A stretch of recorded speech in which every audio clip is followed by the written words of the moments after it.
danger. Greetings, travellers, and welcome to episode 39 of the Innsmouth Book Club podcast. I'm one of your hosts, Sim Mendes. And I'm the other one, Rob Python. And as you can see today, happily, the library has reopened. They've obviously sorted out the drains. Yeah, dread to think what they found down there. Yeah, I don't want to know, do you? I mean, I was a close neighbour to Dennis Nilsson back in the 80s, so I think the less said about that, the better. Yeah, less said about that. I wasn't that close, but it was close enough, you know. Your drains didn't get blocked. Oh, no. That kind of sets the gruesome tone for the story we're reading today. It does. It really does. Yeah. Yeah. So let's get inside the library and let's take a look at the Faceless God.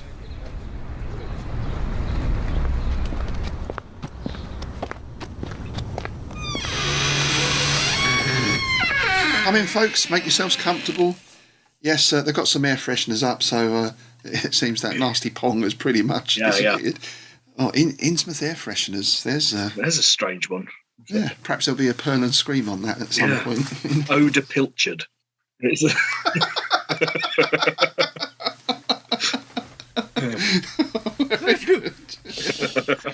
Oh dear.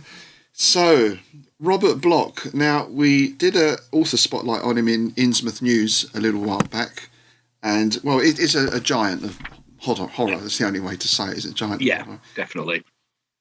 And it's kind of nice that he spans this time all the way back to Lovecraft, because he was part of the Lovecraft circle at a very young age, right bang up to his death in 1994, really.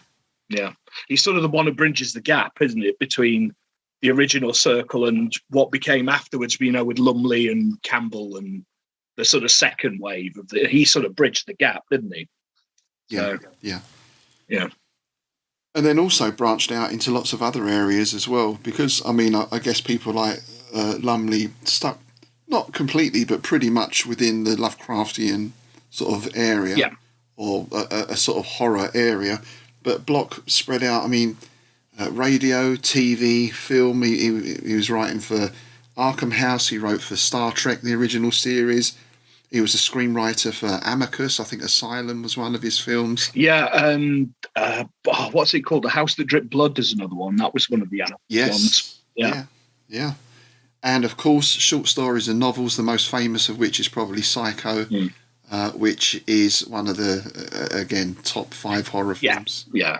It's one of them films that if you haven't seen it, you can't call yourself a horror fan, because it's that seminal, isn't it? It's, you know. Yeah. And that scene and that music, that's just part of modern culture, isn't it? As soon as you go, the stabby thing. The stabby motion. Yeah. Even if they're not seeing the film, everyone knows what you're talking about. Yeah. So. Yeah, it's so funny that, because I bet people who've never seen it would know that it comes from Psycho, Yeah.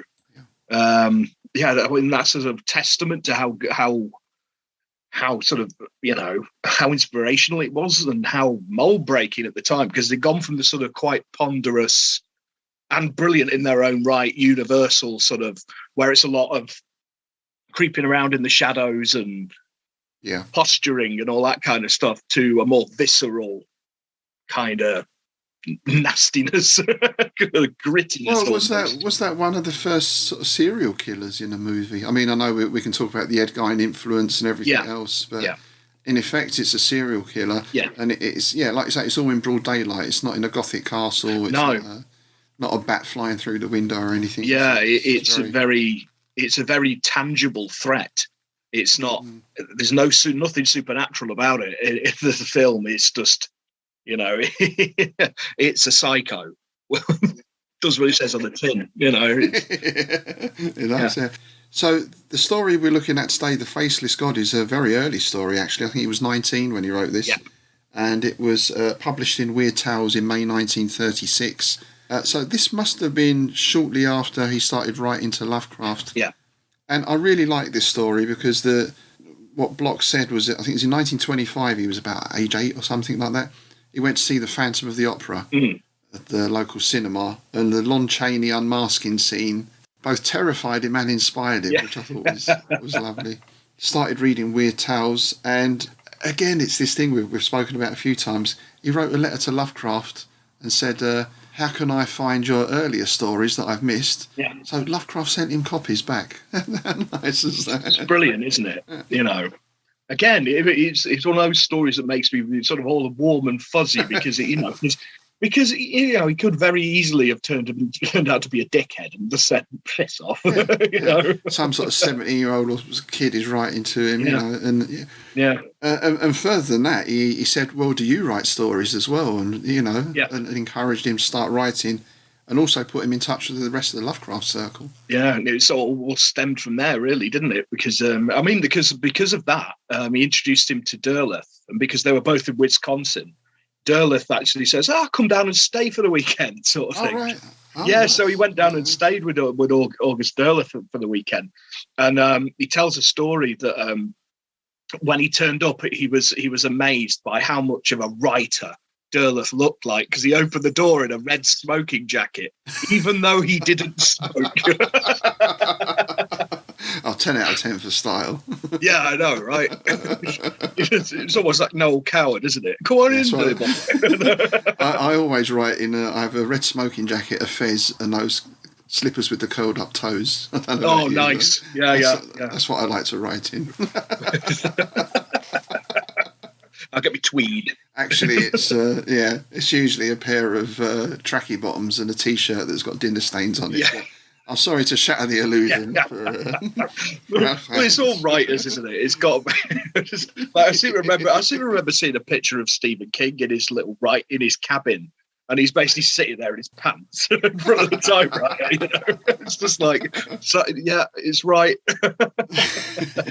So, as we know, he was very influenced by Lovecraft, of course, and a lot of certainly his early stories were totally Lovecraftian. And I think he himself said that was early days. He progressed from that to find his own voice. Yeah.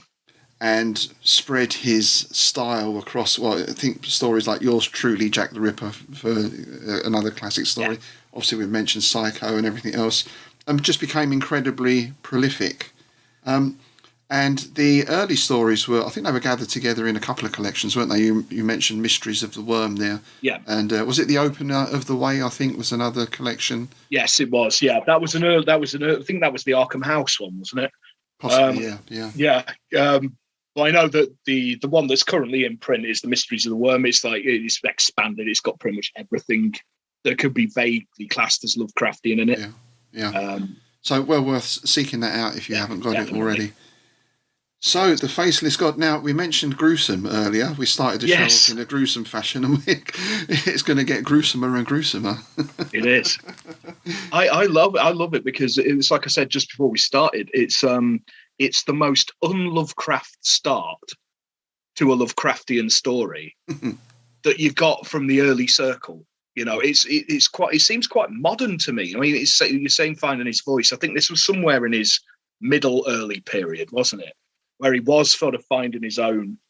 Yeah. Because you had like the early ones like Shambler from the Stars, which were very much like Lovecraft's style of writing. Whereas this one, it doesn't feel like Lovecraft wrote it.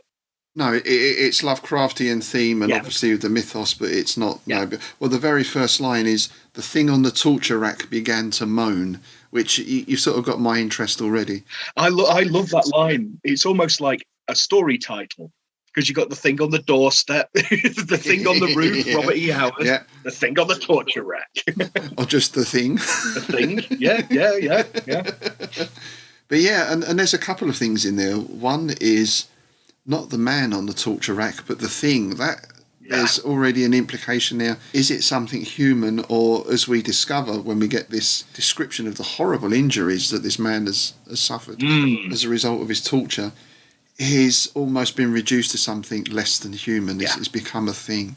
It's just a piece of meat by this point. It does make me wince, even like when I read it again last night. It's sort of like the fifth or sixth time I've read it, and it still makes me go, "Whoa!" It is very graphic. The tendons hanging and all that sort of stuff. It's the chest caved in by the old by the old Iron Maiden. Is and all that. And the man inflicting this vile torture is now, how are we going to pronounce I have no idea. I'm going to go for Stugacha. Gotcha. Stugatche. Yeah. Now, I'm sure there's people out there who be able to pronounce that. I did a little Google on this name and I can't find anything, so it seems like it's a totally made-up name. Yeah. It's not like calling someone Schmidt or Bismarck or something. So I'm not sure the derivation of the name or if there's any meaning attached to that. But this is not a nice guy, right? No. And the description we get of him, it paints him in quite a sort of almost bestial light. Yeah, I love the fact that he's described as Falstaffian. No, yes. you instantly get that, debauched, big, rotund. Yeah. With piggy eyes and spindly legs. Yeah. There's nothing complimentary about the description at all, is there? And again, it's sort of the most un-Lovecraft protagonist, because all of Lovecraft's protagonists are very wholesome, educated, kind of almost a bit fey kind of guys. Yeah. Then you got this guy, the main character, is that basically he's a right arsehole. Yes, there's no redeeming features, is there? He's a smuggler. He deals. There's implication probably he's dealing in people trafficking. Yeah, because it says there's a line that says about human. So he's either dealing in human trafficking or body parts. Yeah. Or organ harvesting kind of thing. So yes. I can't decide which. Neither of them are pleasant. So. And for this reason, his base of operations is Egypt in Cairo, where obviously, I guess if we're talking sort of 1920s-ish time was that sort of golden era of Egyptology, wasn't it? And strange things being discovered. And you can imagine a huge sort of black market trade going on in powdered mummies or mummy powder. Oh, there was, yeah. I read about it as research for a story I did a while ago. And there was all kinds of. And obviously, when there's a black market for these kind of things, people will make forgeries. Yes. So, so there's a lot of grave robbing and people getting bumped off and turned into mummy powder. And, it's all quite grisly when you read about it. And the poor sod on the torture rack is old Hassan, who is a camel driver. So the basic plot is this, it sounds like they were smugglers themselves, this trading caravan went through. They were smuggling things themselves, and they discovered the top of a statue sticking out of the sand that was rather strange, too big for them to dig out and take away, so they covered it up, hid it with boulders, and our doctor came to hear of this and he thought, that sounds interesting, I'll have a bit of that. So he's grabbed old Hassan, who was the camel driver, and he's basically tortured him to find the whereabouts of this hidden statue. And we gather that Hassan whispers the location. It's the last thing he does before he passes. One of the minions draws a sword and lops his head off. There was a dull sound of crunching impact, and then a tiny fountain spurted upwards, spreading a scarlet blot upon the wall behind. Oh, there you go. Yeah, very graphic, very vivid. Yeah. I mean, that's more like something from Robert E. Howard than Lovecraft, isn't it? That kind of that gore. Yes, yeah. It's definitely more from the Howard end of things than the Lovecraft or Smith, more poetic end of it. Yeah. So now he's got the location. He organises his own expedition, and he gathers a group together, and he has this sort of what do you call him, like a foreman, I suppose, the dragoman. Yeah. Who's there to keep? We get that little hint, don't we, of the European view of the locals, colonialism, keep the natives in order, kind of thing. This beginning bit where he's describing that, it is very much of the British, like the British colonial, much like the Carter thing. It's but instead of men in tweed looking for wholesome men in tweed with gin and tea in the afternoon, we get this arsehole with a sword and a torture rack. Yeah. It's sort of Death on the Nile gone wrong, isn't it? It really is, yeah. It's Death on the Nile without all the posh people in it, basically. Yeah. The expedition sets out, and they obviously find the place, remove the boulders, and we get this description of, because it's just, you imagine just the top part of the head of the statue is emerged above the sand, and it's described as a triple-crowned blasphemy. Yes. So I thought this was interesting because if you delve a little bit into Egyptian history, and I stress, just delved a little bit, we find the double crown. Yep.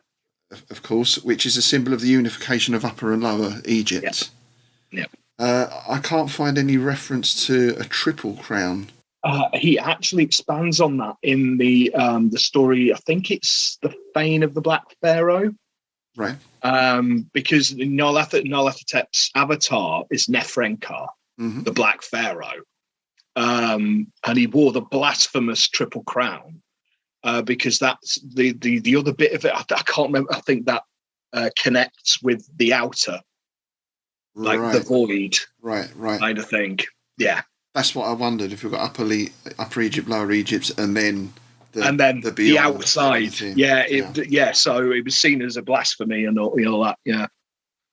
Yeah, I did find a picture of something called a triple Atef, which I'll put the picture up on the link on the notes below, which was something to do with Hem. Have you heard of Hem? I don't know if that was a minor god or a pharaoh. As I say, this research has not been very deep. But that looks quite odd. It's sort of plumes and a face, and so that's quite an odd-looking thing. Perhaps something like that was a bit of an inspiration. I guess we don't know. You've got to look really at the sort of things that were being discovered at that time, around the time he wrote it, because obviously it was around that sort of time, wasn't it, where you had all the big discoveries. So it's very plausible that he'd have seen that and gone, well, that's a bit weird. Let's have some of that.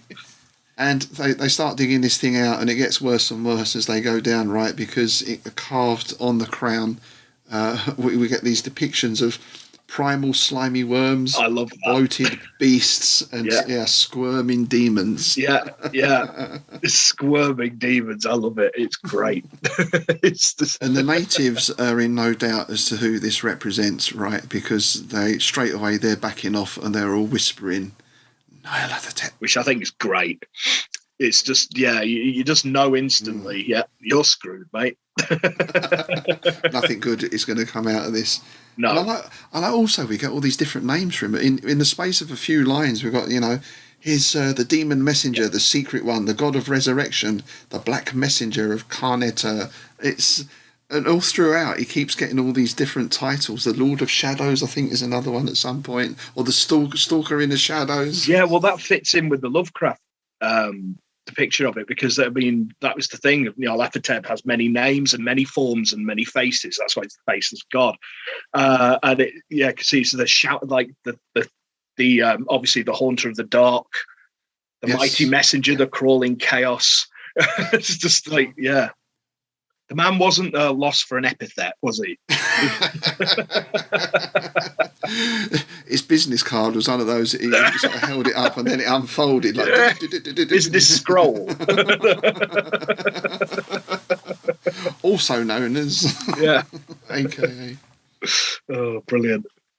And then we get the lovely description that the whole statue is uncovered, and we get this.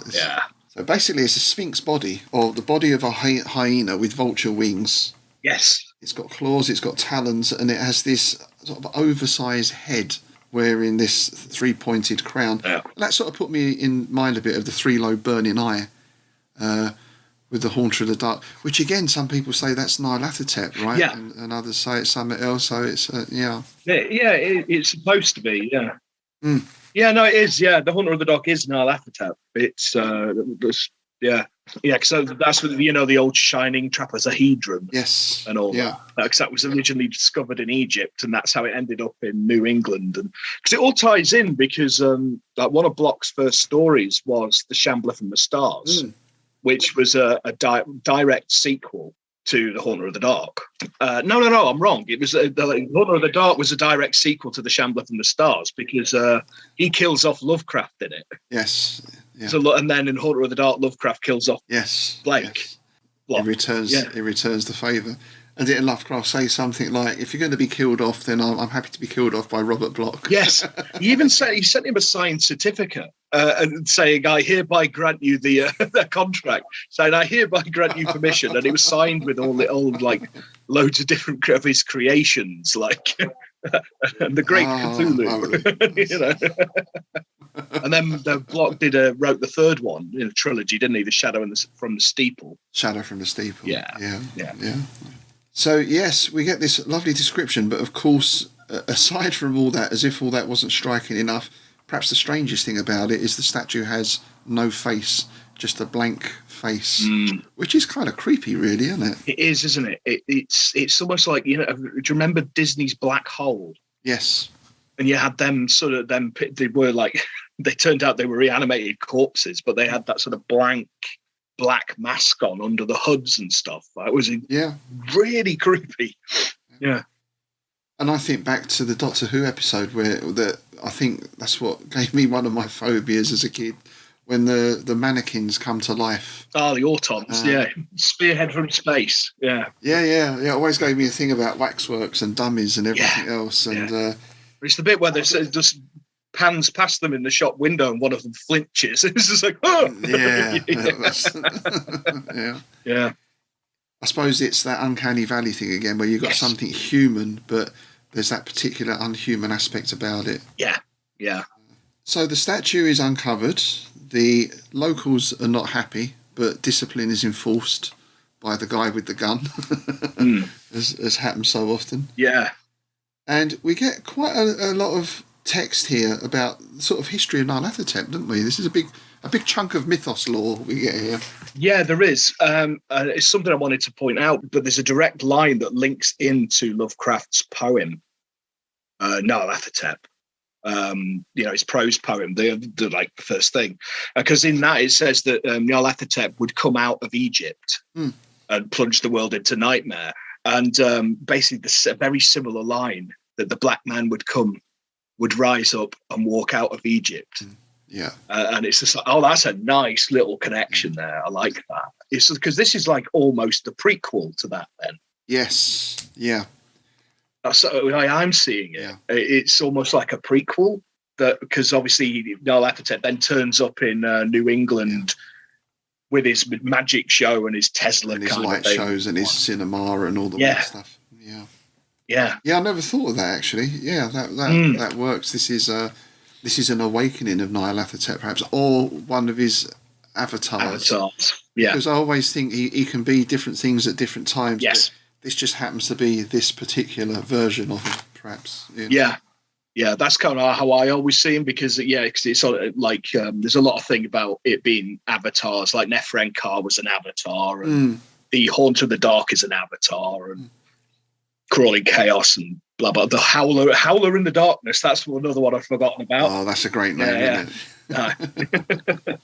And I do like this thing about walking as well, because obviously at the end of the story we get this pursuit across the desert, or we get the dream pursuit, I think, then the real pursuit, sort of how it's set up. But it's his walking with the staff of serpents, which is a nice touch as well. Yes. And one thing I very much liked was this idea, well, we get this history of all the statues and temples were destroyed to Nyarlathotep, and he was basically written out of the records. He's taken out of the Book of the Dead. Yeah. He's taken out of all the sacred manuscripts. But aspects of him live on in the other gods, Set and Thoth and everything else. Yeah. Each one has a little aspect of Nyarlathotep in, which was a really nice touch, I thought. Yeah, because he links him to Sebek as well in another story. I can't remember the name of the story off the top of my head, but he does link it to Sebek as well. And I think Bloch was into his Egyptology in this period, because he did a lot of Nyarlathotep stories and stuff, and around Egyptian myths and lore and that kind of stuff.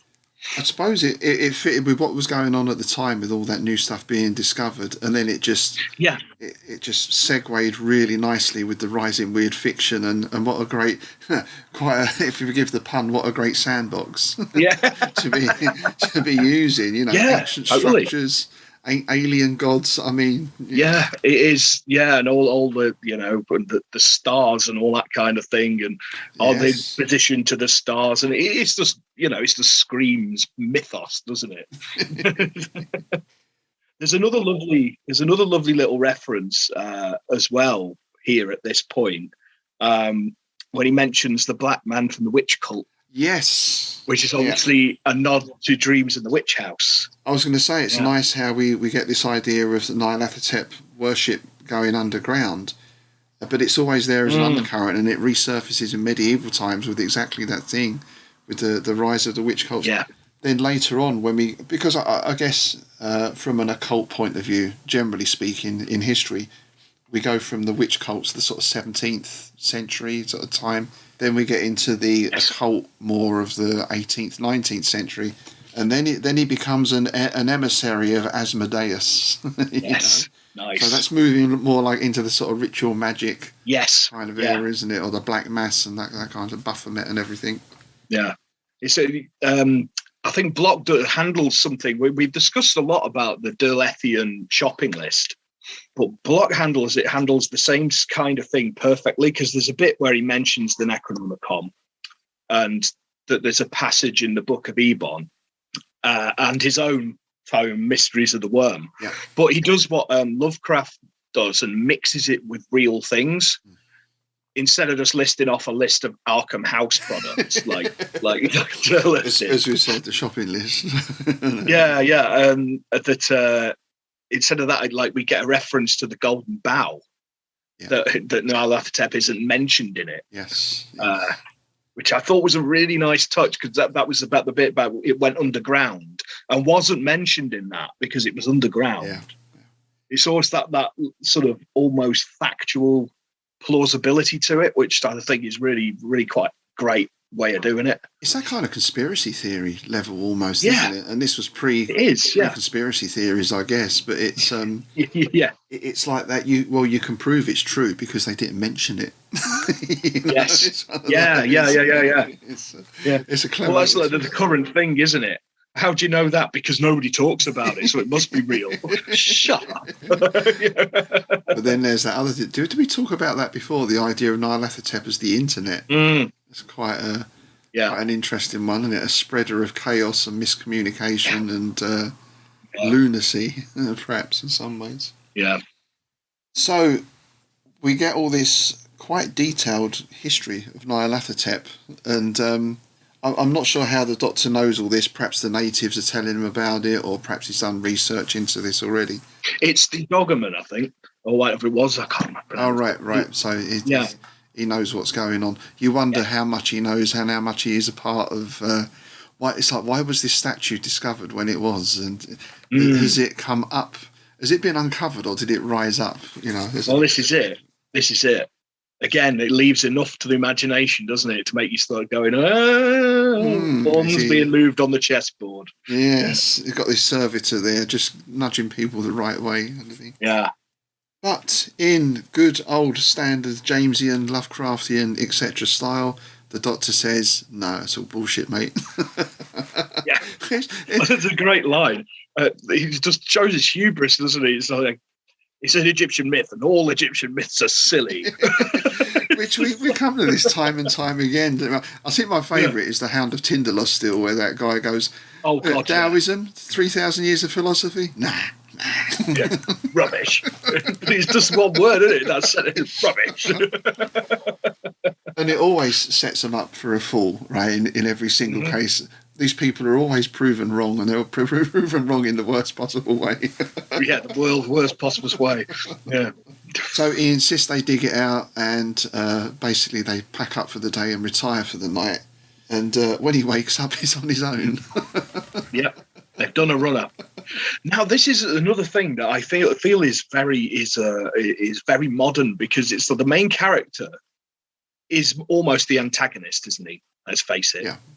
And it's almost like the heroes win halfway through, because they cover the statue up and all the rest of it, and in a Lovecraft story that would be the end, wouldn't it? That the guy's going, oh, fuck it, we have to cover this up quick before. We'll put a big elder sign over it, and we'll never speak of this again. Yeah, we'll never speak again. Mark it off with an elder sign. Yeah. So it's almost like the heroes win at this point. and the rest of it is just this guy just getting his comeuppance. So they've done a bunk, haven't they? Midnight flit.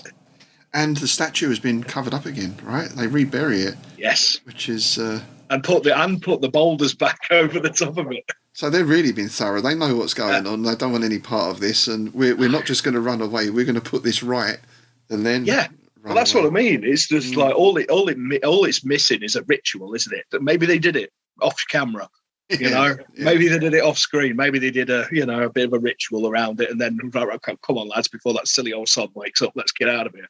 And does it say now? Isn't it, because we mentioned the Drago Man earlier?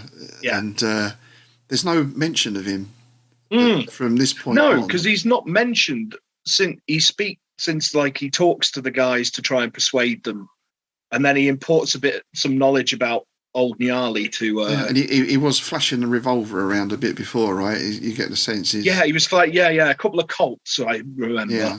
So he's got these people working under duress. I think it's interesting that isn't not mentioned. Yeah. My speculation is that he might be down there with the statue. Yes, very possibly. Either that, or he was an avatar all the time. That's another possibility. And then his job is done. So once the statue is discovered, then his job is done, and he fades away, kind of thing. Leave it open to interpretation. But it is interesting that he's not mentioned. He just vanishes. Yeah. So this puts the Doctor in a bit of a quandary, because he's not the sort of guy. He's not in shape for a desert trek, is he? And he's got very little. What's he got? He's got some cigarettes and yes, he's got some ciggies and a knife, a little pen knife or something. Yeah. But he manages to work out. He remembers that the statue was facing north, I think they said, and he's got a few tracks to go on. So he starts this trek across the wasteless tracks. But because he remembers that before he realises it's been covered up again, because then he can't figure out which way it's facing because it's been covered up. So they've really done him up like a kipper, haven't they? And this kind of confused me a little bit, I think, when I first read it, because we get this dream sequence, but I wasn't clear that it was a dream when it started. I don't know, maybe that was just me not reading it very well. Yeah, because he gets to the point where he I think it says that he walks to the point where he couldn't walk anymore, and he fell into the sun and put like a towel over him or something to try and shield himself from the sun. And then obviously it's a fever dream, isn't it? And so we've got a touch of the unreliable narrator there, I guess, to some extent. Yeah, but also this dream comes true. You got to have a dream so your dream can come true. God, and what a dream. It is, for my mind, one of the most horrific dream sequences I've ever read.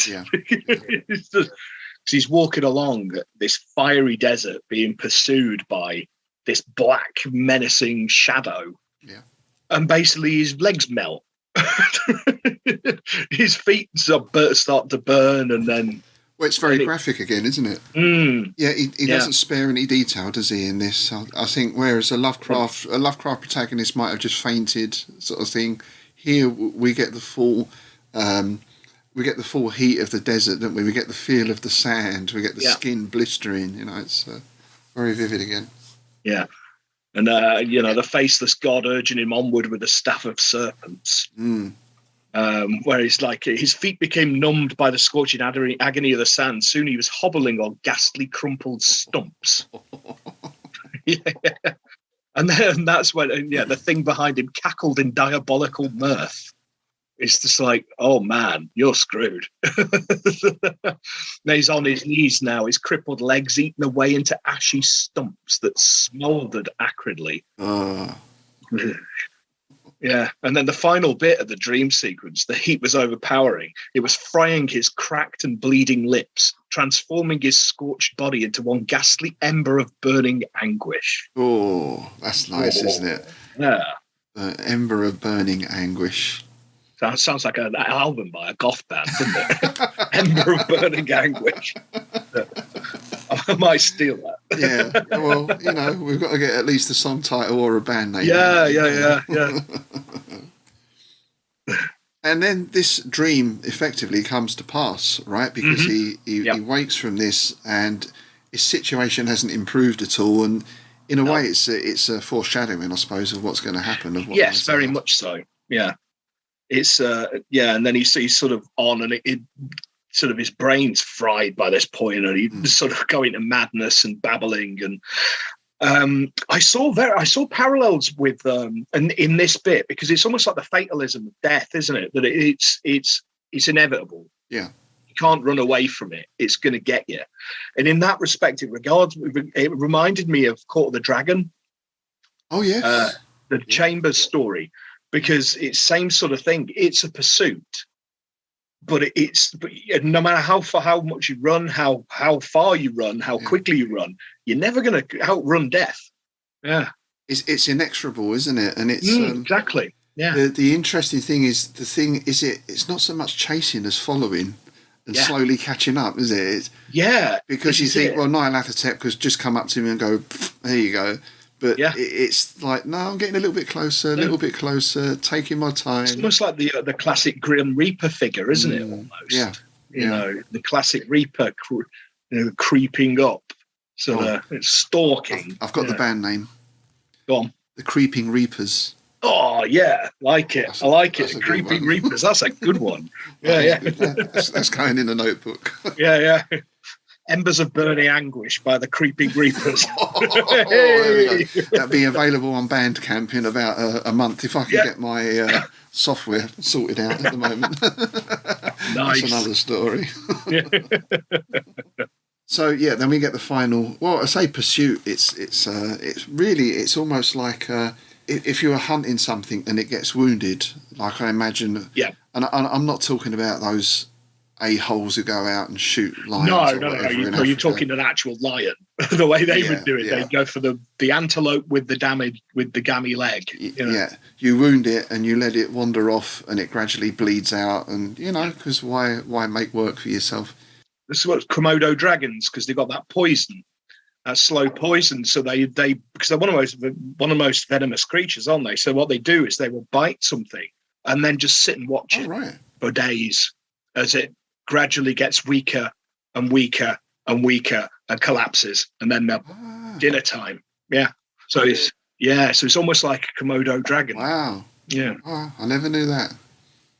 So yes, the final sequence is this sort of chase. It's not really a chase. It's more of just waiting for you to go totally mad and die. Yeah. Because he ends up back at the statue, doesn't it? It's like he's been walked in a huge loop around it. It's great. It's so good. That's really that extinction of hope, isn't it? Where you think, I've been going for 2 days. I'll see the outskirts of Cairo in a minute. Oh, hang on a minute. It's the boulders. I can see something in the distance. Oh, crap. Just all hope is lost. There's also a lovely description where he thinks of himself as a tiny ant on this mountain of sand. And that sort of put me in mind of that old trope of the magnifying glass. Yes. Burning the ant kind of thing. Yeah. Nyarlathotep's holding the magnifying glass over him, just to see how long he can suffer for. But it's also that lovely nihilism, isn't it? That beautiful cosmic meaninglessness.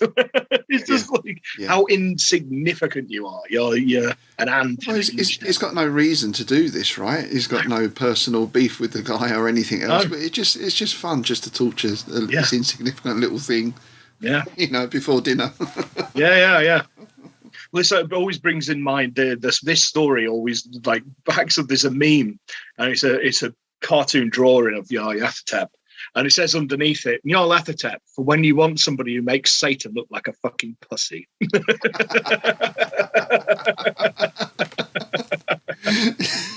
It just always reminds me of that. Yes. Yeah. And the nice little twist at the end, I suppose this is, you could say karma, because obviously he put Hassan through this terrible ordeal, and he sort of suffers the same slow lingering death in a lot of ways here. And the denouement, he kind of comes to and is buried. Right, he sort of collapses. There's a shadow rises up, isn't there? And and the statues come out before him, don't they? The statue comes out, and it's almost like it's come alive kind of thing, and he blacks out. And when he wakes up, not a pleasant way to go. It's the old Foreign Legion thing, isn't it? It is the Foreign Legion thing without the jam on the cheeks. Yeah. And Laurel and Hardy did it right, and everyone put this in films at some point. Carry On, Follow That Camel as well. Yes, of course. Yeah. It's basically just the head poking up above the sand.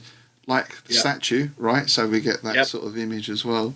And his screaming Nyarlathotep is actually praising Nyarlathotep at the end. It's sort of worshipping him. Worship, yeah. Well, I guess it is, isn't it? So it's like, and and if that wasn't bad enough, out come the vultures. Yes, it's that last line, isn't it? His mangled lips paid whispered homage to Nyarlathotep, Lord of the Desert. Nice, nice. So the vultures have obviously had a good peck. Yes, as vultures will. As vultures are wont to do. Yeah. So there we go, the Faceless God. I mean, considering he wrote that when he was 19, it's a very strong tale. Yeah. And a nice big mythos dump. And as we said before, we get that with Derleth and maybe some other people. But this one really seems to fit. There's nothing jarring in it with Lovecraft's work. No, it's the way he does it as well, and it's also the way Lovecraft does it, and Long did it as well. Yes. In various stories and people like that, where you do it, but it's in the narrative. It's not just. I think that's the problem with the Derleth, because it is just he'll just sort of go. Andy walked into a shop, and there was this book and that book and this book and that book, and it's. There's no real narrative need to list all of these different tomes. If he'd put like a line in, but this is what I was saying about some re-editing would really help Derleth stuff. Yeah. All right, so that's our first foray into Bloch territory. I'm sure we'll be returning. There's so much stuff to cover with Bloch. Mythos and non-mythos stuff. I think it would be good to do Psycho the book, Psycho the film, Psycho the hamster. As long as we don't do that god-awful remake from the 90s, then we're all right. What's the point of that? I don't know, because it was basically like a shot-for-shot remake, just with wooden acting and colour. It was like a tribute band, wasn't it? It was, we're all going to wear wigs and dress up as Led Zeppelin and play Stairway to Heaven, note for note, exactly. Yeah. It was Viggo Mortensen, wasn't it, as well? Oh, it was? It was one of his first films. It was why everybody was like, when he got cast in Lord of the Rings, everyone was like, what? Because he'd only really done that god-awful Psycho remake, and he was in Texas Chainsaw Massacre: The Next Generation. Oh, speaking of which, just to sidetrack, because I think we've covered that story now, but before we move on, we're going to cinema, so it's a kind of film thing. Have you seen the new Texas Chainsaw Massacre? I haven't seen the new Netflix one yet. No. I've heard nothing but bad things about it so far. Doesn't surprise me, to be honest. It's like, I mean, how many times have they rebooted it now? Because they did the original... There was the original 3 films, and then The Next Generation, and then there was the Texas Chainsaw Massacre, an Origins one, a prequel, and a sequel to that, and then there was another one. There was Leatherface 3D. Leatherface one series. Yeah. And it's just one of the original film is just that's it. Yeah, it's perfect. That's all you need. Yeah. I mean, the same with Evil Dead and everything, right? Yeah. Why they feel. Well, I really like the second one, the second one as well, because I mean that was Tobe Hooper as well. And it's got one of the best soundtracks. Is that the bit where the Leatherface on the back of a van with a dead body and a chainsaw, and you've got Oingo Boingo's "No One Lives Forever" blaring it. It's just like, it's brilliant. Yeah. But, and I guess there we can tie that bit. See, there's a Blockian connection there with Ed Gein and everything as well. It's with old Eddie. Yeah. Great. So, speaking of film, we're going to nip across the square again now, over to the cinema. Indeed. And we're going to get a bit of classic Vincent Price. Oh, yes.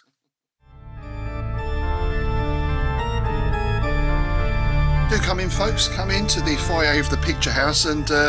there's a bit of a queue at the ticket office there, but who's that? Oh, hey, it's John Chadwick. Hey, John, how you doing? Hello, you all right? Yeah, we're good. Yes, very good. Yeah, you had any trouble at the museum, or has it been quiet this week? Well, there's a strange smell, isn't there, coming up from the floors in a few places where I'm done about. I can only describe it as real awful. It's vile. Eldritch, almost. Eldritch odours. Yeah, that's another. Isn't that another Innsmouth perfume? Eldritch Aroma. Eldritch Aroma. Yeah. There you go. I wonder if there'll be a Pearl and Scream about that. Oh, I do hope so. Yeah. Shall we go in and find out? Yes.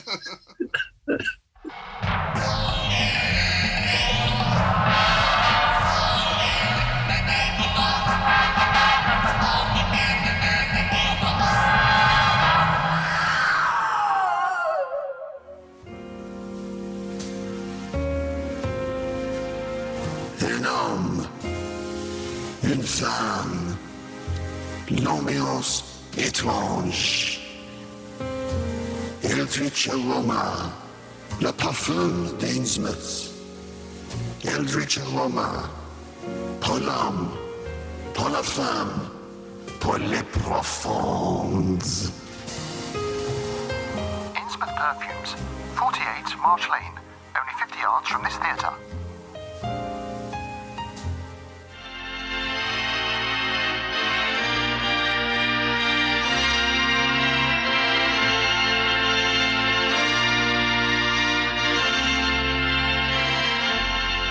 So there we are, the Abominable Dr Phibes, 1971, starring, of course, the great Vincent Price, directed by Robert Bloch, based on a screenplay and later to become a series of books by William Goldstein. I'm just going to say from the very start of this one, this for me is a desert island movie, undoubtedly. Yeah. It's definitely up there with me. It's just a classic. It's just, yeah. It has that 60s kitsch to it where you can't quite tell what the period is. It kind of feels Edwardian, but then it's not. And it just has that feel to me like the original Casino Royale film and even The Prisoner and all of these things. Yeah, and the sort of Tom Baker era Doctor Who, whenever they did contemporary Earth stories, and it was like a Victorian drawing room, even though it was supposed to be 1970s London. Yeah. Well, I think it's an interesting thing, because before we get into the story of the film and everything else, I mean, in the sort of late 60s, early 70s, there was a bit of an Art Deco, Edwardian sort of revival, really, in terms of fashion. If you think of, what was the shop in Carnaby Street? Lord Kitchener's Batman. The military jacket look came in. Yeah, and the bob came back, didn't it? The sort of, the flapper fashions sort of thing came back in. Yeah. So that sort of Art Deco look, which this film has in spades, was quite fashionable at the time. But it does, I think, like John said, it lends it that it's, 1971, so we're sort of tail end of the 60s. But it's hard to put it into a... there's a lot of anachronisms in it, but nothing jars. It all feels in place. Yeah. I mean, the design work, I think, is absolutely superb. It's like, I almost, apart from, obviously not Phibes' creepy-ass room with his creepy-ass mechanical band, but like a lot of the rooms in it, I would quite like to live somewhere like that. The sort of sumptuous drawing room. I could see myself with this, me electric cigarette on a big holder or something, with it's that chessboard, the marble chessboard in that doctor's front room and all that. It's just some great little touches. Yeah. It was an interesting contrast, because we got I think at the very start, we've got that sort of very old, the panelled bedroom with the fire going and all that sort of stuff. Yes. And then later on, the Dr. Vesalius room, it's very 1930s, tubular steel chairs, again, almost 60s in a way. It sort of reminded me of sort of Habitat kind of thing.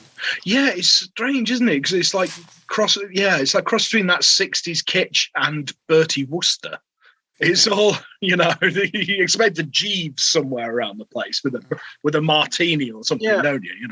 It's kind of like the scene that the Kings tried to fit into, isn't it? Because they were obviously very working class lads, but then they became this icon of the upper class, didn't they? With the relaxing Sunday afternoon music and stuff like this. Yes. It was almost like tea party stuff. I remember the film Half a Sixpence must have come out around about that similar time, and that was all very much that period. And obviously Mary Poppins as well has a kind of a theme. You think at that time as well, say the late 60s, with the Edwardian thing, like the Bonzo Dog Doodah band were doing that kind of 20s throwback. Oh, yes. And then obviously they developed on for that as well. don't forget, H.P. Lovecraft did a song called, about a time machine that was very similar to that sort of vaudeville kind of thing. Was quite big. Yeah, like you say, Tommy Steele and all that sort of stuff. It was, I loved all the big black and white photographs that you kind of have throughout this film. That seems to be a bit of a stylistic thing. And that also reminded me of The Prisoner. It's the kind of thing that would come up on the walls in number two's observatory screen down. Yeah, there's quite a lot of where it just cut over to that picture of Caroline Munro. Yes. Yeah. That's like, full middle of the frame, middle of the shot, dominating the scene kind of thing. There was some of it reminded me it was very Kubrick-esque. I thought the hospital corridors were very much like that. That was all one set. They just changed the number on the floors, apparently. Just as because they figured each hospital floor is pretty much the same, right? So to save time and money. But that was like sort of green, wasn't it? It was that real. And then there's a lot of purples in the palette as well, particularly in Phibes' house in Maldine Square. The face logo was wonderful, I thought. You just saw the motif a few times. It never gave you a close-up, but there was like an Art Nouveau kind of image of him. And I just thought that was lovely. I actually went around searching on the internet to see if I could find it. The set designer was Brian Eatwell, who was a good friend of the director, Robert Bloch. And he worked a lot with Nicholas Roeg as well on films like Don't Look Now, The Man Who Fell to Earth later on. And what was the film in the desert? Walkabout. Oh, right, yeah. Australian Outback, that was him. Johnny Atkinson. And that's the one, yeah. And there's no greater contrast, is there, than the Outback to sort of 1920s London, Edwardian London. Was quite a contrast. Yeah. And obviously he's very influenced by Art Deco and Art Nouveau. That was a big thing for him. There was, apparently, in the original script, there was a huge detailed description of Phibes' house, like a 5-storey sort of Georgian manor house with this huge sweeping staircase and all these ornaments and everything else going on. And Frest wrote one word over it: bollocks. Spelt BOLLOX. Oh, I love him. I've decided I love him. he sort of said, budget-wise, how can you do that? Obviously, I'm not sure what the budget was. I think it was maybe $500,000 or something. So I'm not sure that equates at the time to film budgets, but it doesn't sound like a huge budget for a major production. AIP, right, American International. And they filmed it in England to save money as well. Yeah. And got in a lot of English actors who were a lot cheaper than American counterparts. Well, most of them were sort of jobbing British TV actors. Because a lot of them were, like we said, like a lot of them were from Avengers and Doctor Who. Yeah. From the time. I thought that it made it because it brought this camp comedy element to it. Yes. And if it was American, I can't imagine it would have had the same effect. I mean, just Terry Thomas himself just being but that whole scene is straight. You could splice that and carry on screaming and it'd be seamless. Yeah, the king of the cads. And it's sort of camp, but it's played dead straight, and I think that's why it works so well. I think American camp, it's not quite the same thing. It tends to be more about flamboyance and being sort of knowingly over the top. Yeah. But this is played dead straight, and it just works a treat. The comedy elements are sublime. Well, it's like, I mean, a lot of it for me is borderline Carry On. I mean, I'd love to see a double feature of that and Carry On Screaming, because they're very, very similar films. Because you got all the jokes about the detective's name and all. You know, how many different fish does he get called throughout the film? Pike at one point. Yeah. I tell you, the scene that I absolutely loved for that whole playing it totally straight, and it was utterly ridiculous, was when they were investigating the second murder, which, as we were shown, was actually the first murder in the film. You've got a police officer on top of a wardrobe. Which was like, what's he doing? And then he had a magnifying glass in his hand.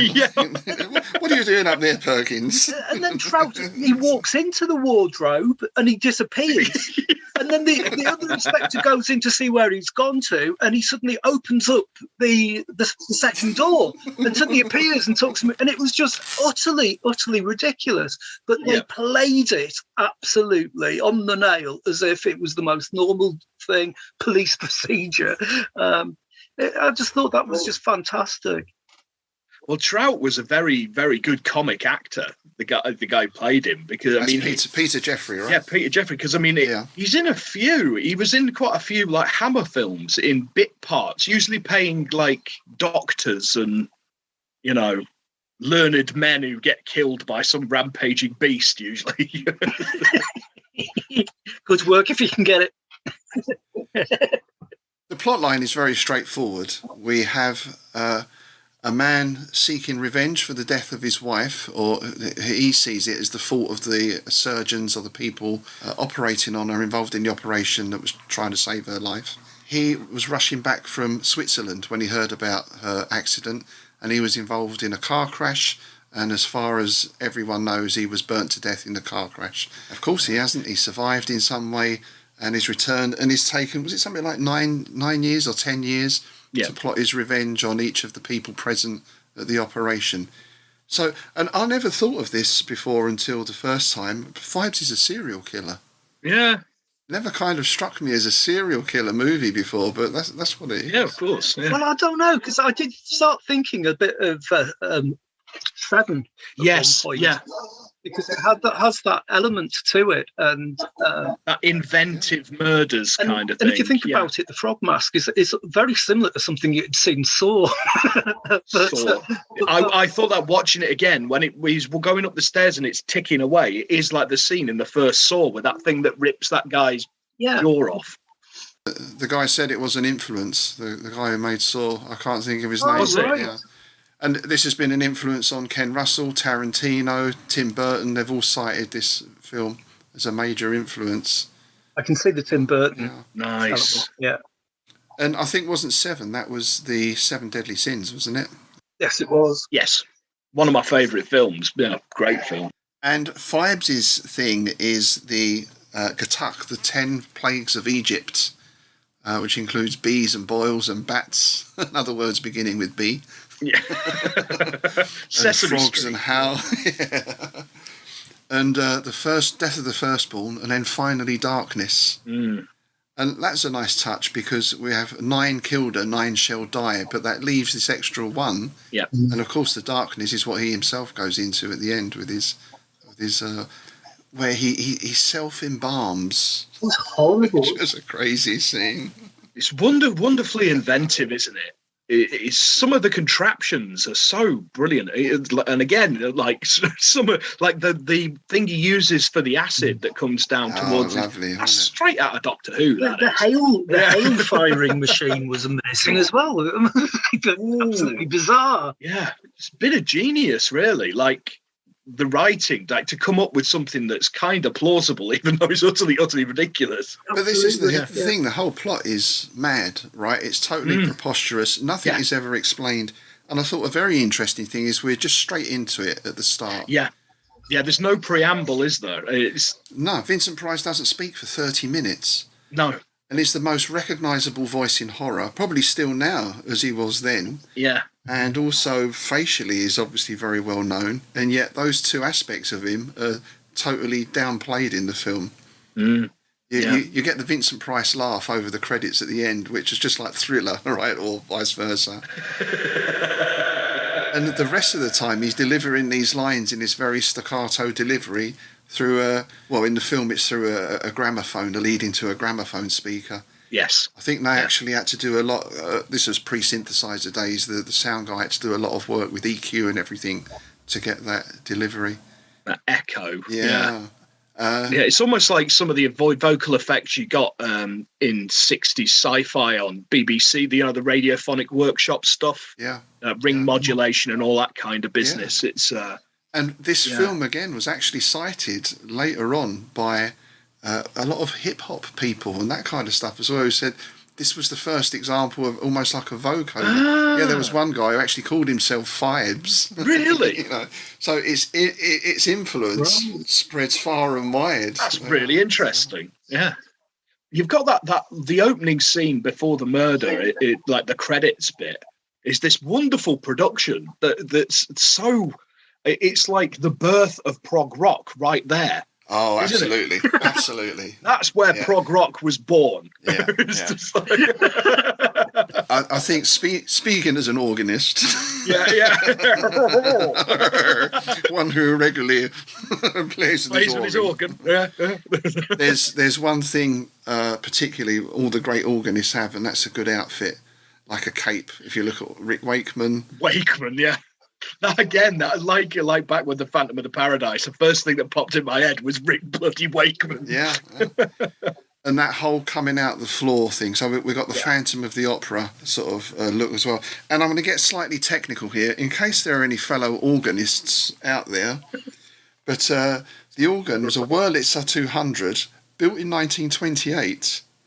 And it was actually taken out of the Tivoli Theatre in the Strand. It was ripped out. I guess the theatre was renovated, or they got rid of all that stuff probably in the 60s, didn't they? And it was sold to a scrap metal dealer who put it on a barrow and wheeled it away.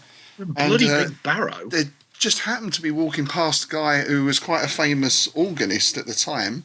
Yeah, it was Robin Richmond, who was a famous broadcasting organist. He bought it from the scrap dealer and put it in his garage. When Robin moved from there, he sold it to David Paulin, an organ builder who specialised in restoration of old cinema organs, who then hired it to the film company, who then added that amazing Perspex surround to it. So, I mean, the old cinema organs look great anyway, but with that sort of Perspex surround and coming out the floor, it's just it's organist perfection. The way he plays with the hands going and everything else, the outfit, like you say, prog rock. Yeah. It is the birth of prog rock, especially when you got the rest of the band obviously they're clockwork, but it's like sparks, isn't it? You got them sort of standing there not moving. Oh yeah. Yeah. And I'll put up a clip. It's quite a rare clip. It's Brian Auger and the Trinity, Julie Driscoll, playing with the Monkees.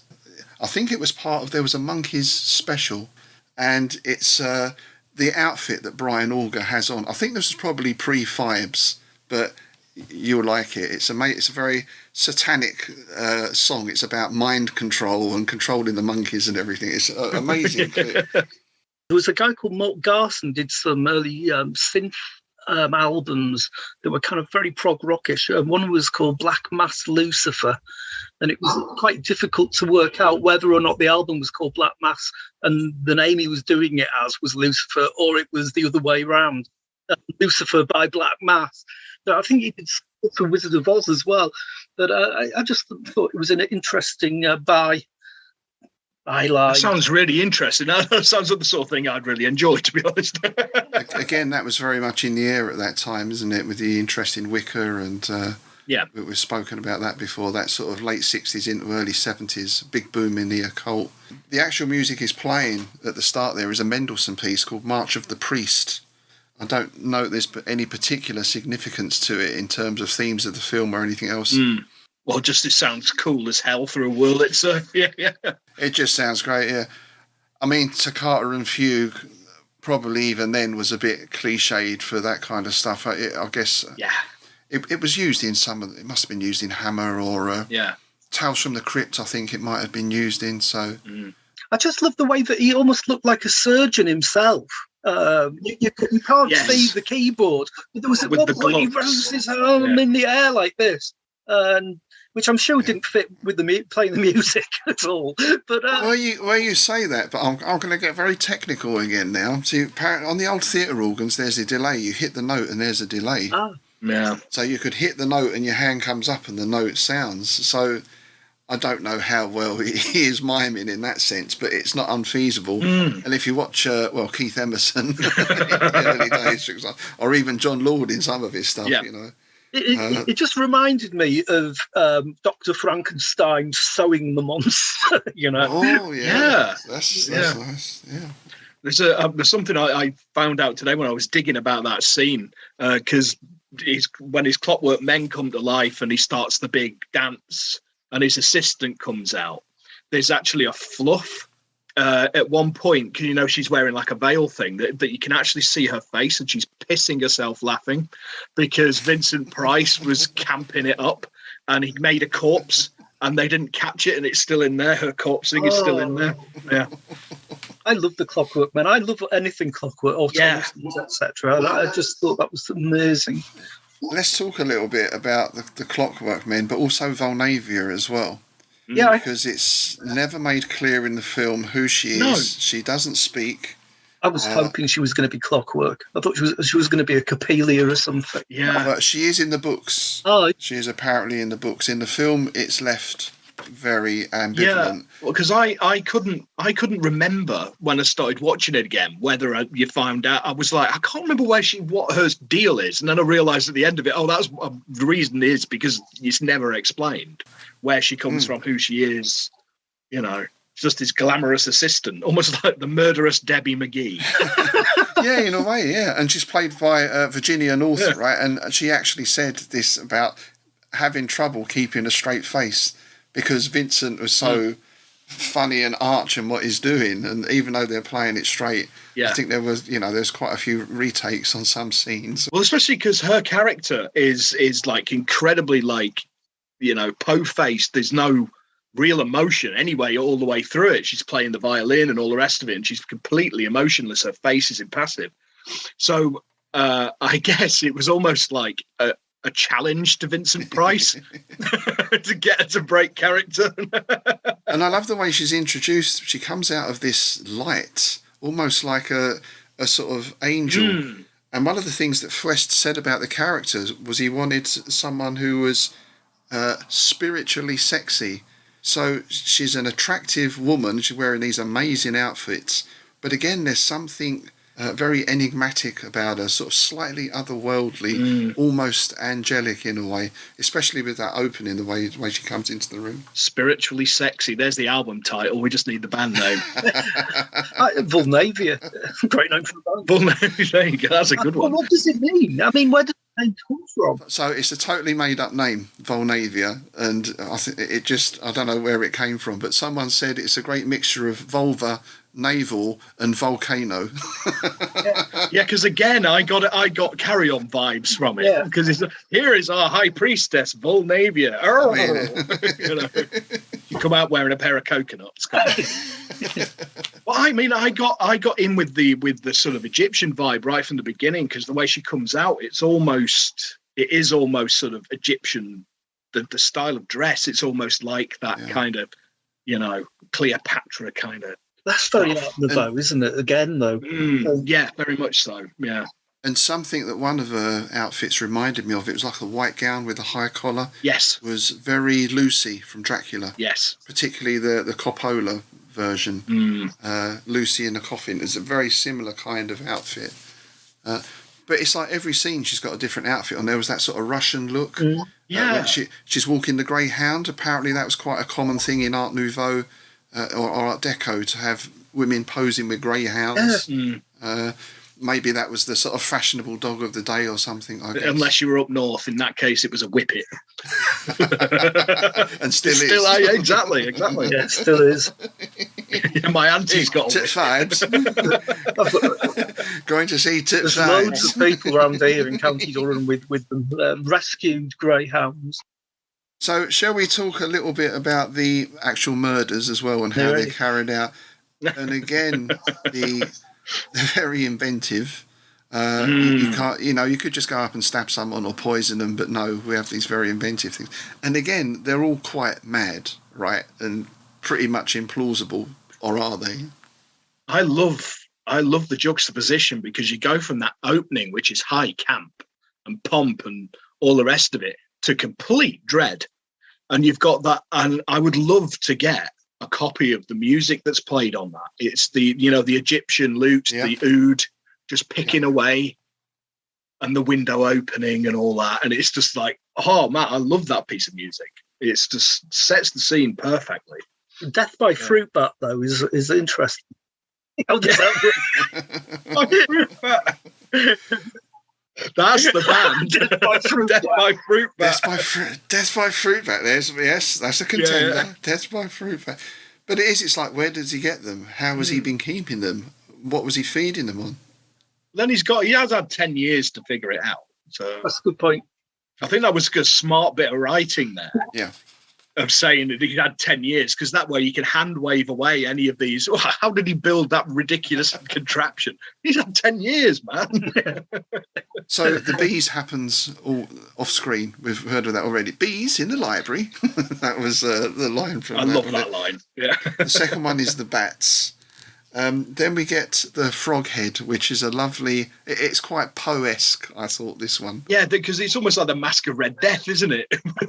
The masquerade party and all that. I just, I know it wasn't made at the time, but it was Eyes Wide Shut again, the kind of classy. Kubrick, and I was left there thinking, whose house is this party at? How has he managed to get in and convince them all to wear masks? Because that guy didn't know he was to bring a mask. And one of the masks there was Pinky and Perky, which I actually really liked because that was a big part of my childhood, having the Pinky and Perky records. And, but it kind of reminded me of the scene in The Shining where you walk into the room and there's the strange person dressed as a bear having some kind of liaison with a guy on the bed. And it had that kind of aspect to it, but it also reminded me of Jeremy Fisher from Beatrix Potter, the actual frog mask. It was a beautiful looking thing. It was, wasn't it? Yeah, it was very finely made. I thought deep one. Yes, yeah. But that's just me, and obviously where we are. Did you notice he had a bit of his hand sticking up out of the top of it? Yes. When he could close it off, he had a tiny little tuft sticking out. Mr. Magica sticking out the top. Yeah. And there was also a nice little throwaway line about needing a head shrinker as well. Oh yeah. The soon to be deceased introduces himself as a head shrinker. Head shrinker. Yeah. I love the way he died and fell down the stairs. His last jolt, he kind of literally put his hand down on the stairs and pushed himself forward. In his last spasm, threw himself off the bottom steps. The stuntman who did that was filmed in the week before Christmas, apparently. And the stuntman asked if he could do that fall twice because he was getting paid by the fall. So he wanted a bit of extra money for Christmas. Nice. I like it. Shrewd. Yeah. I like the fact that all the rest of the guests just move out of the way. That's very English, isn't it? Yeah, exactly. It's just so Chappie British. having his head squashed. Yeah. It's just like nobody goes to see what's going on. They all just stand there going, "Hey, what's wrong with this chap?" You know? They actually formed a queue, didn't they? Yes, when he goes. Probably a foreigner. Yeah.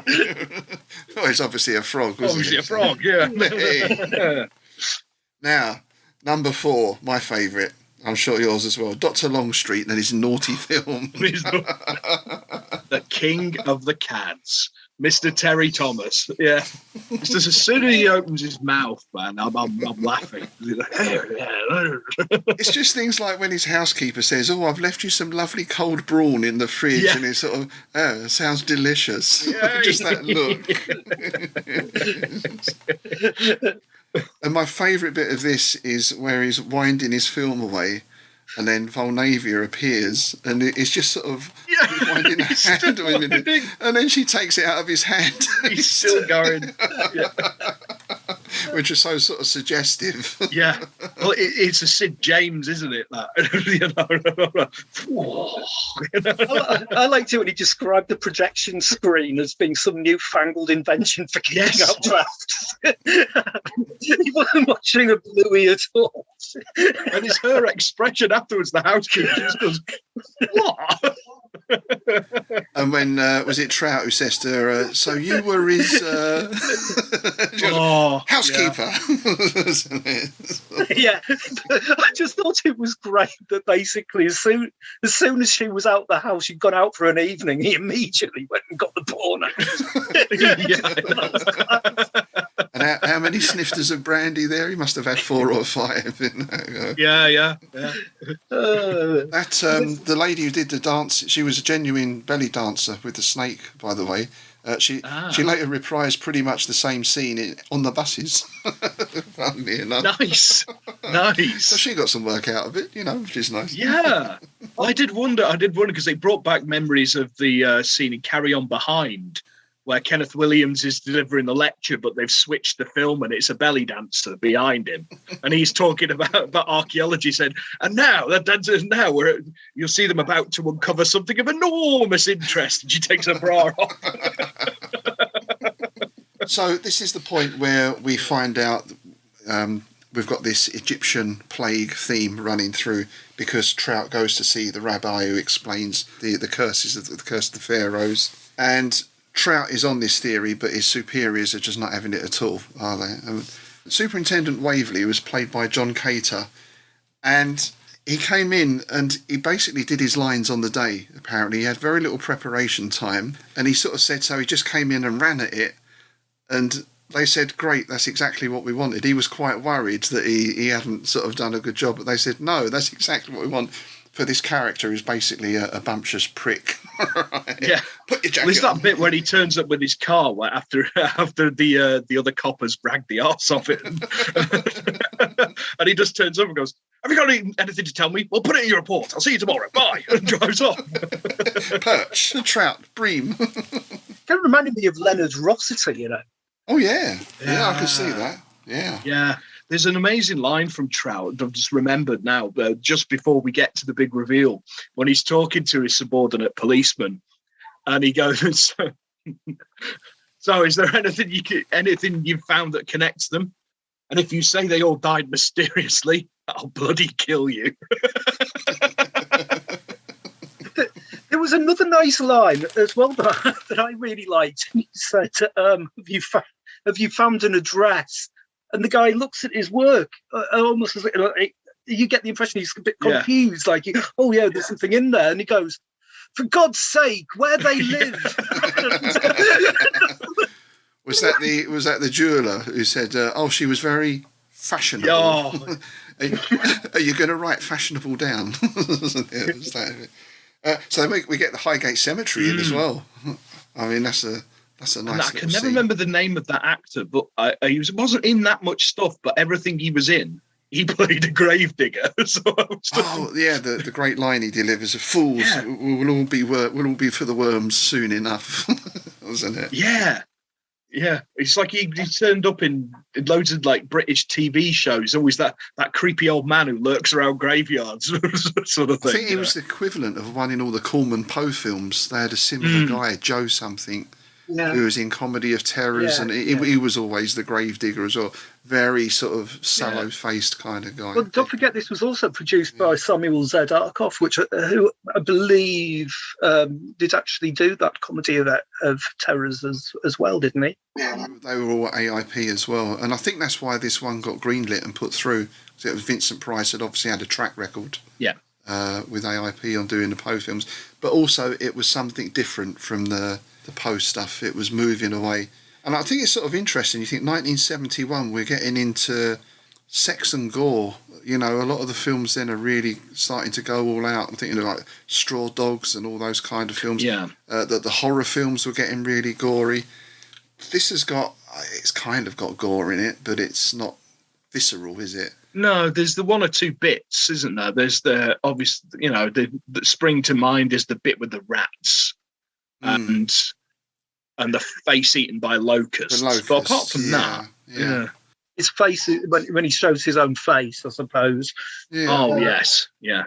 And it's not sexual in the sense of people taking their clothes off. There's implied sexuality in some parts of it, but it's certainly not something like. I'm trying to think what would be a good example at the time. Well, I suppose if we count Straw Dogs as a horror film, I think that had a lot. Yeah. Yes. So, Death Number 5. One thing I noticed about Death Number 5 was we got the Vulcan knockout grip. Which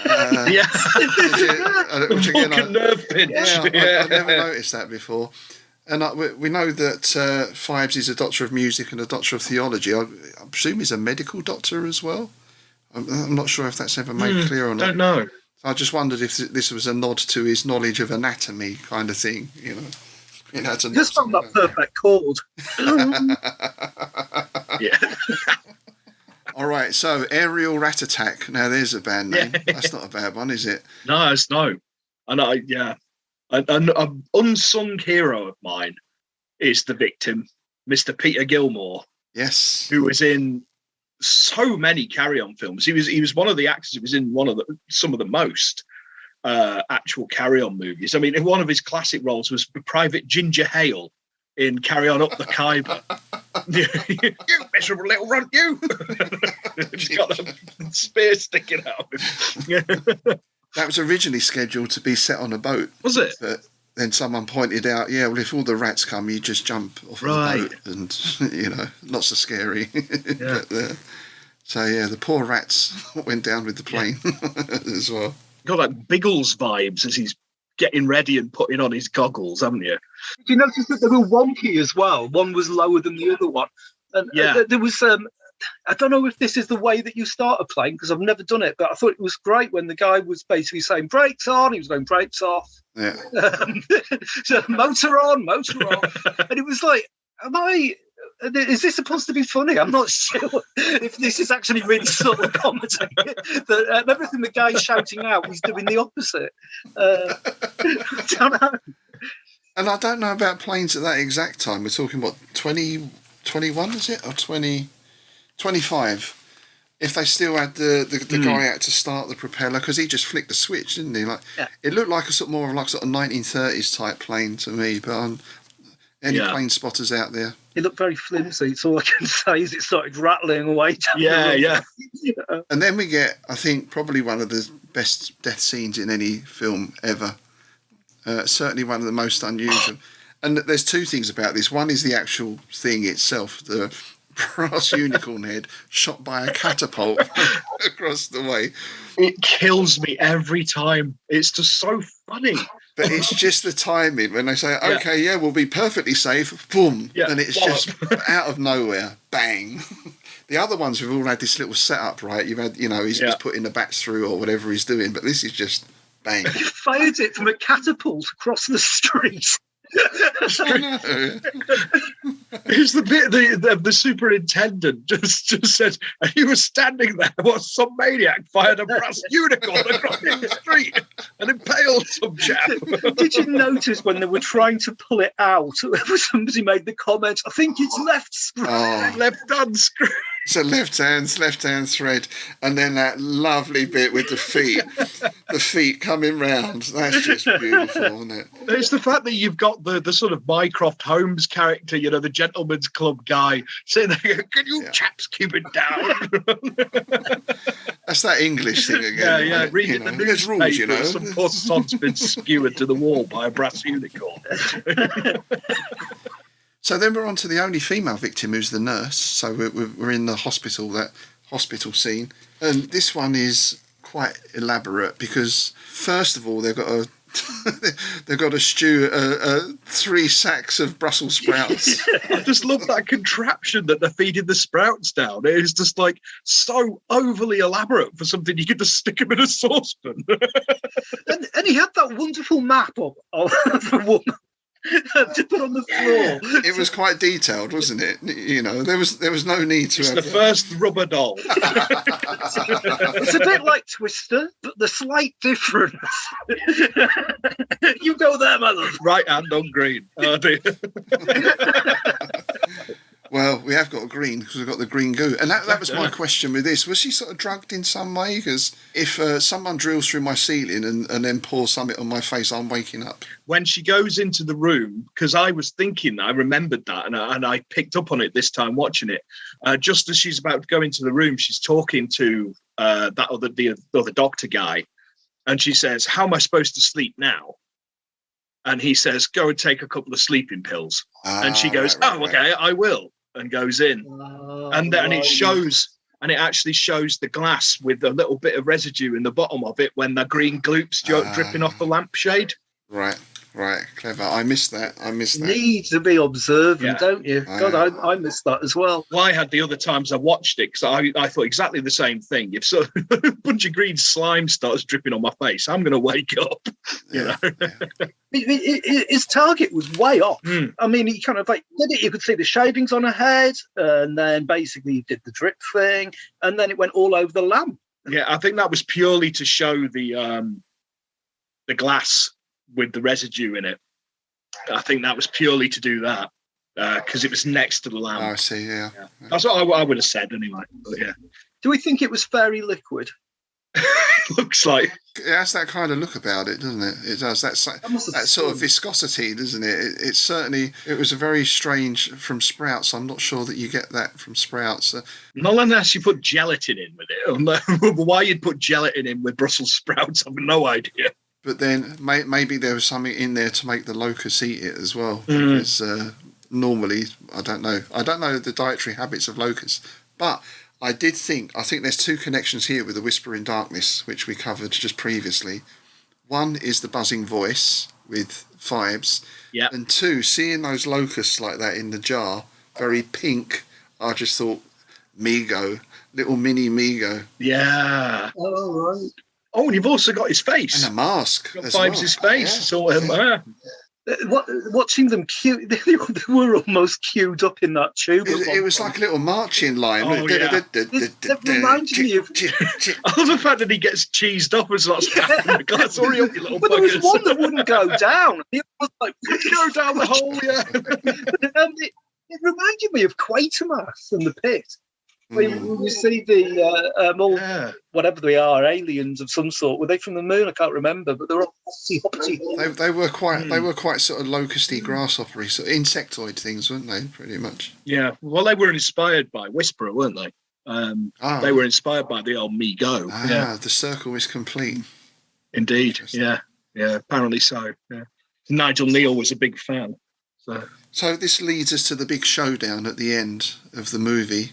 And we get the death of the Firstborn. And he puts Dr. Faceless into this position where he's got, was it a couple of minutes to operate on his son to remove the key that will unlock the trolley. Yeah. Again, very Saw with the key. In fact, the Saw video game, the first video game of Saw, the whole plot of that, because you play Danny Glover's cop character from the first film, and he's had a key put inside his body. And all the other people locked in this clockwork trap mansion-y thing have been told that the only key out is in his body, so people are trying to get it out of here. Nice. That's the whole plot of the game. So yeah, I wonder if the game developer sort of went, "Ooh, that's a good idea." That's got to be a nod to it, hasn't it? Yeah. And this is where we get the unmasking of Phibes, Brilliant. which it's a little bit of a shame because the film poster did the big reveal, at least in America. They showed that from, on the publicity. In England, they covered the face up and said it's too horrible to see, which it maintains the surprise. It's not a spoiler. And B, of course, as publicity, it's too horrible to see. Well, I'm going to go and see that, It's good. But that was a problem with film posters of that era. They often spoiled the films in the posters. Whereas like Die Monster Die, right on the cover, you've got Boris Karloff turning into a monster. Yeah. But that's like final reel, And it's funny, this image has become so iconic, that face, excellent makeup. The guy who did the makeup, Trevor Corol Reese, he apparently specialised in makeup for scars and burns. Nice. Right. He worked on a number of films, so this was his speciality. And he did Vincent Price's real face as well, which obviously is supposed to be a waxen mask with all the bits that stick on. And they both look fantastic. Yeah. His real face is an odd colour and bits don't quite match. It's very well done. Didn't it get like award nominations or something? I'm sure it would have done. Yeah. I think because I read that on the Wikipedia page earlier that it was either nominated or won some kind of makeup. And I think the shot at the end, the reveal was pretty much like a mask that went over. But I'd say, considering you get seconds of it, really, it's just become so iconic. Yeah. But I guess a bit like Phantom of the Opera, the big reveal in that, it's the mask is off, and then that's pretty much it. Isn't it? Yeah. I love how that scene progresses, because just before he takes the mask off, he tells Vulpina to go and smash up his creations. With the golden axe. With the golden axe. So she just goes berserk in the room, like hacking and all the rest of it. And at this point, this is when Trout turns up. Yeah. And you've got this beautifully ridiculous camp British seaside postcard moment, because she's ripped through the curtain that had all these faces painted on it. And then Pike and Trout and his subordinate put their heads through, and there's two fat ladies underneath them. It's beautiful, isn't it? British seaside postcard. Again, it's another blink and you miss it kind of thing, isn't it? But it was packed with so much stuff. Just when we get that showdown as well, when Vesalius and Phibes face off in the ballroom, it's very almost spaghetti western thing. Apparently they had a problem because they wanted to do this sort of wide shot, but the set wasn't big enough. So when they did the wide shot, they were getting the lights and everything in. So what Fuest, the director, did was literally put his copy of the script over the top of the lens. So you've just got a black bar at the top. And he said if you'd have taken that away, then you can see all the lights. Sometimes it doesn't have to be fancy, does it? Whatever works. I mean, now that'd be 15 people working on that on CGI for a week. Yeah, to remove it all digitally. Just let's put the bloody script over it. Bit of gaffer tape. There you go. Sorted. And the other interesting one was Vesalius. Originally went to Peter Cushing. He was in line for the role first, but that was the time his wife had recently died, and obviously he was not in a good place. So he did appear in the follow-up, Phibes Rises again. Even Caroline Munro, she's uncredited, wasn't she? She appears in the film she's uncredited. She was under contract to Hammer at the time. I didn't realise she was in it at all. But you said that those were the photographs of her. Yeah, that's her. That's her. The wife was her. Yeah. It's interesting. It makes sense because she was like one of the Hammer glamour girls, wasn't she? So it makes sense that she was under contract. I've actually, again, while researching, I found out something I never knew that I probably should have done. I never realised it was Caroline Munro in Adamant's Goody Two Shoes video. That's right. I never realised that was her before, you know. But she's got hair. I didn't know that. Like she's got the wings like that guy out of The Sopranos. Yeah, because she's the female journalist who's quizzing him, isn't she? Yeah, I never twigged that was her before, you know. Yeah, a Navy Rum girl. Yeah.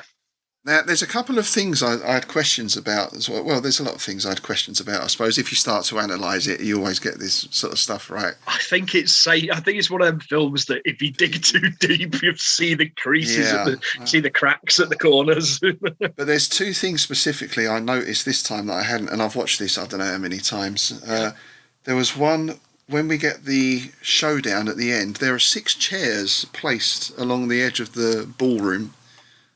Which, by the way, I think was a fantastic set. It reminded me a bit of a sort of Art Deco Ilford Palais type things with the balcony and the purple. Someone described it as looking like a haunted ballroom, which I thought was a great description. Reminded me of the Majestic Theatre in Macclesfield, which was converted into a cinema growing up. It reminded me of that. It had that sort of vibe to it. Yeah.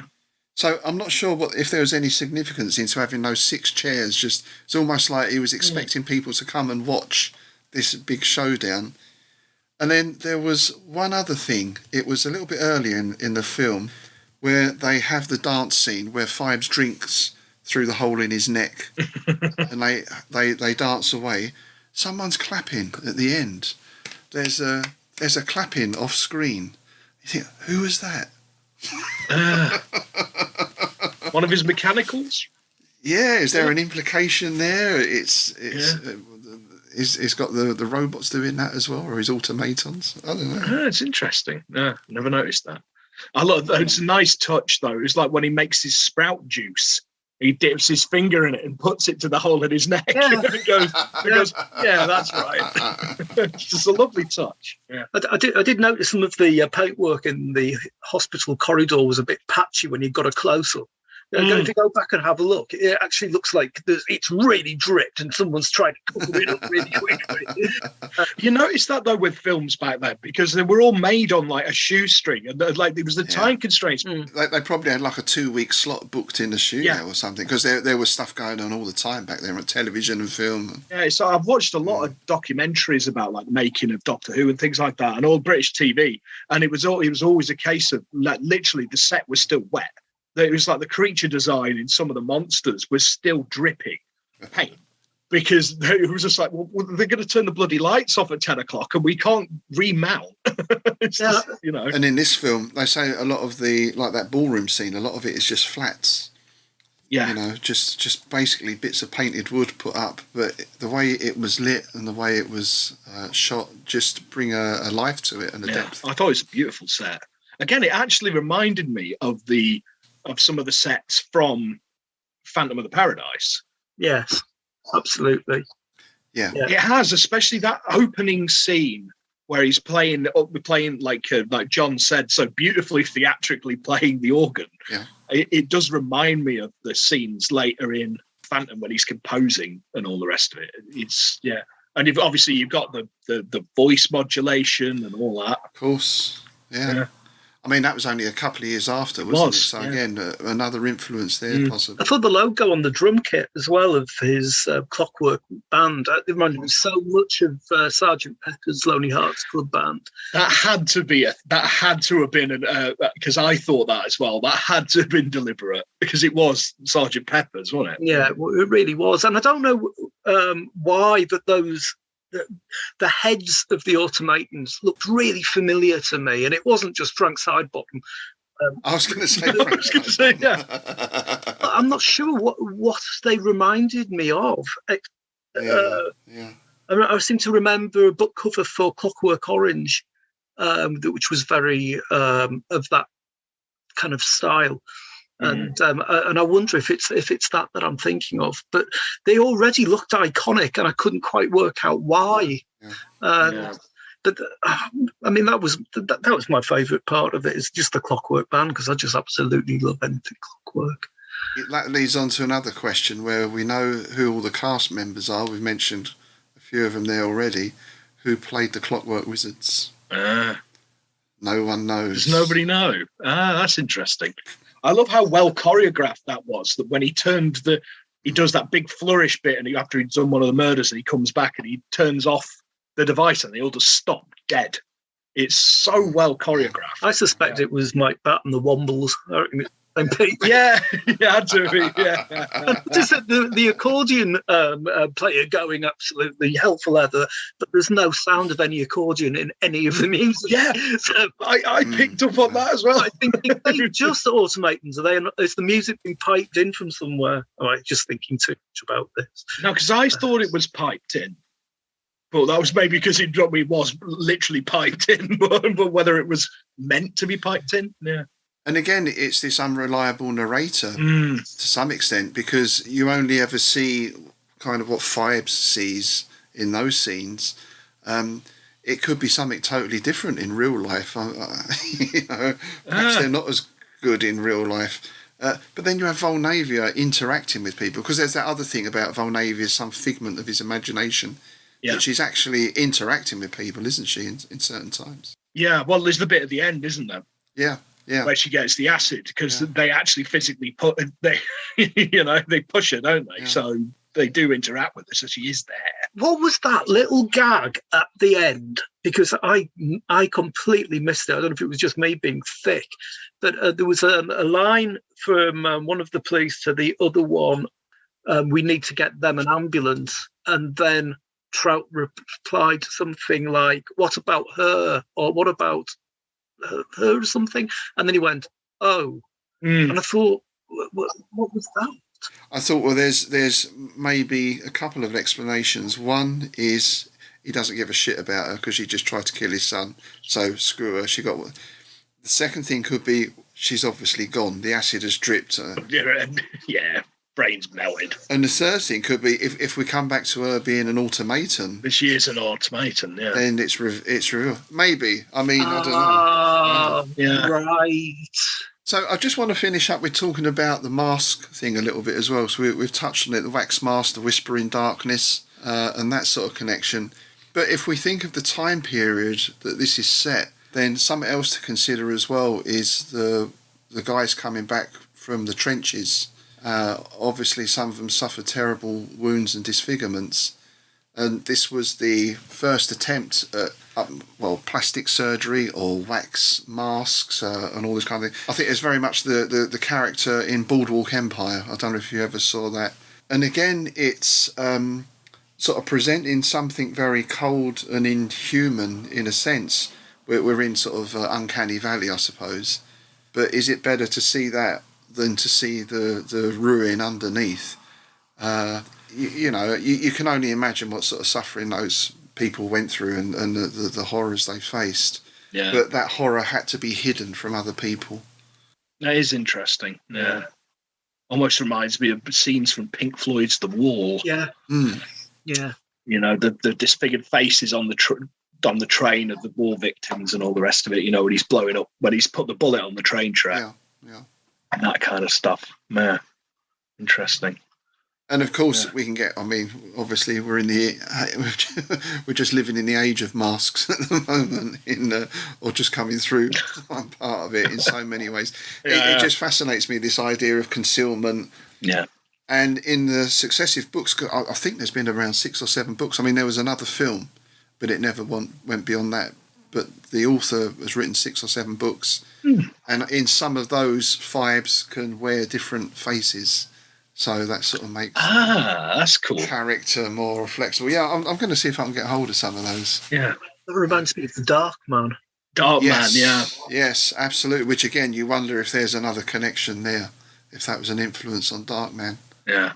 There's a really interesting part at the end of the Dark Man where it's revealed that he's wearing a new face, and when he turns around in the crowd, you see that it's Bruce Campbell. Yes, nice. Yes. Yeah, I remember that. And yet, if you watch Liam Neeson's performance in The Dark Man, it's very, very much like Bruce Campbell, and it just made me wonder whether or not Sam Raimi actually just wanted Bruce Campbell in that role. Bruce Campbell didn't want Liam Neeson at all. I always half expected him to sort of look at the camera and go, groovy.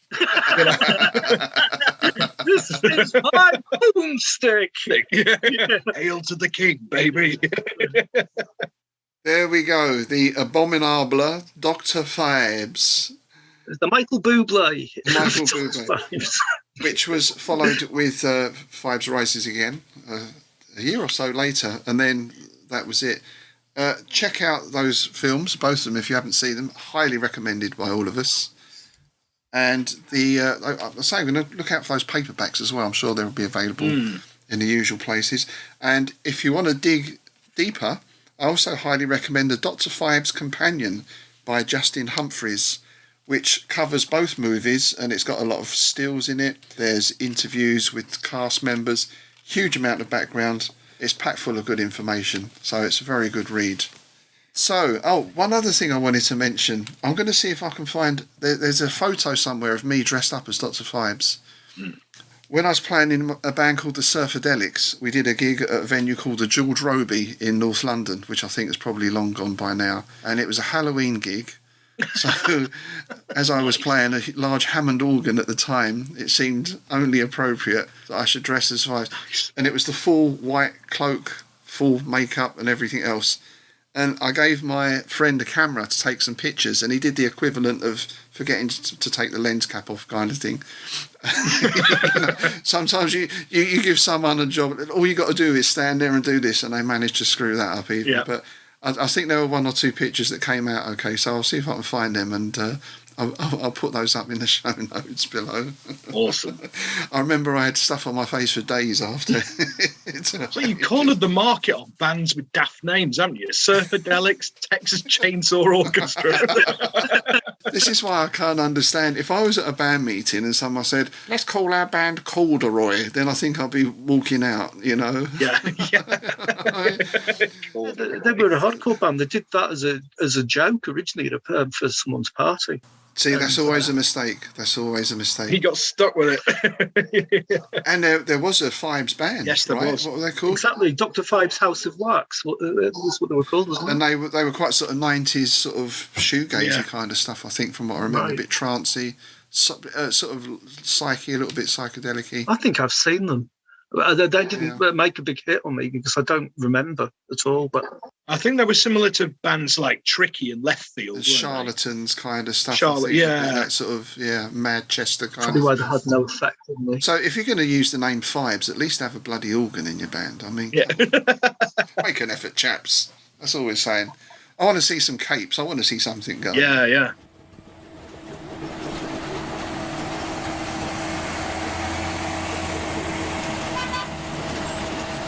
Well, we hope you enjoyed our trip today, folks. Thanks very much for joining us. It's been quite a packed show, actually, with Bloch and Phibes. Did we say undertakers or solicitors? I can't remember. We said both, just don't get the paperwork mixed up. So next time is a bit of a special because we're just focusing on one person. Indeed, yeah. We're going to come round my bookshop. We're going to get all the old tomes out, and we're going to delve into Mr. August Derleth. Yeah, which should be interesting because he's quite a divisive figure in the Lovecraftian circles, and I've never really understood why. I like him personally, but I can see why some people have a problem. But we'll be having a deep dive on him. That sounded really wrong. It always does. If you can't dive in Innsmouth, then you can't dive anywhere. Exactly. Yes, that's going to be interesting. That's coming up next time. Is there anything else we want to talk about before we depart on the big yellow bus? I've got a new book coming out that, at some point soon on David Cronenberg that I've done the cover for. There's a new album out as well with accompanying music that has got the same artwork on it, and that's by Eighth Tower Records. And for the life of me, I can't remember the title, but if you go to Eighth Tower Records, there's only one Cronenberg album there.